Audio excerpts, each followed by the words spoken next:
सदर व्हिडिओमध्ये तुम्ही जे नदीसारखं वाहणारं पाणी पाहत आहात ते पावसामुळे नाही, तर कर्मचाऱ्यांच्या निष्काळजीपणामुळे हजारो लिटर शुद्ध पिण्याचं पाणी वाया गेल्यामुळे आहे।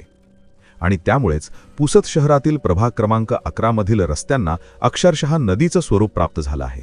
पुसद शहराच्या मध्यभागी बस स्टँड परिसरात नगरपालिकेमार्फत नागरिकांसाठी उभारण्यात आलेल्या शुद्ध पिण्याच्या पाण्याच्या टाक्या आज दिनांक 27 मार्च 2026 रोजीच्या दुपारी 1 वाजताच्या सुमारास अक्षरशः ओसंडून वाहताना दिसल्या।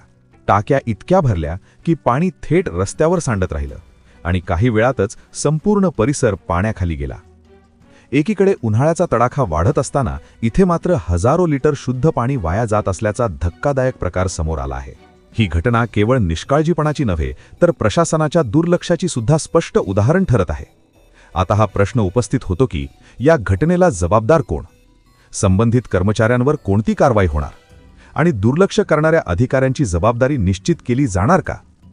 पुसदकर नागरिकांमध्ये या घटनेबाबत तीव्र संताप व्यक्त केला जात असून आता सर्वांचे लक्ष लागले आहे ते वरिष्ठ अधिकाऱ्यांच्या निर्णयाकडे।